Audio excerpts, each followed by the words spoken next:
कॉमर्सची शाखा नाहीये, पण कॉमर्स आपल्या 10वी झाल्यानंतर कॉमर्स हा शाखा निवडायची असेल तर 12वी झाल्यानंतर कॉमर्सचे कोणते कोर्सेस असतात ते मी सांगते. बीकॉम म्हणजे त्यालाच आपण बॅचलर ऑफ कॉमर्स असे म्हणतो. सीए त्यालाच आपण चार्टर्ड अकाउंटंट असे म्हणतो. सीएस त्यालाच आपण कंपनी सेक्रेटरी असे म्हणतो. सीएमए त्यालाच आपण कॉस्ट अँड मॅनेजमेंट अकाउंटन्सी असे म्हणतो. बीबीए त्यालाच आपण बॅचलर ऑफ बिझनेस ऍडमिनिस्ट्रेशन असे म्हणतो. बीई बॅचलर त्यालाच आपण बॅचलर ऑफ इकॉनॉमिक असे म्हणतो. बीबीएम त्यालाच आपण बॅचलर ऑफ बिझनेस मॅनेजमेंट असे म्हणतो.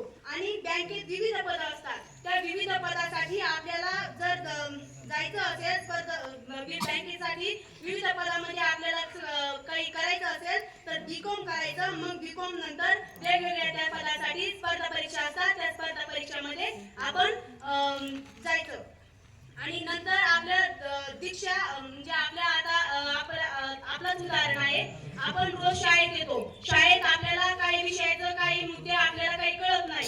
सगळ्याच विषयांबद्दल आपल्याला सगळेच शिक्षकांचं कळतं आणि सगळेच मुद्दे आपल्याला समजतात असे नाही. त्यामुळे जे मुद्दे आपल्याला समजतात ते चांगलेच आहे, पण जे मुद्दे आपल्याला समजत नाही ते घरी जाऊन आपण समजून घेऊ शकतो. मोबाईल वरती घरी गेल्यानंतर दीक्षा ऍप डाउनलोड करायचा आणि दीक्षा ऍप डाउनलोड केल्यानंतर ते उघडल्यानंतर आपण त्या ऍपवर आपलं वर्ग टाकायचं कितवीला आहात ते, आणि ते टाकल्यानंतर आपण त्या ऍपवर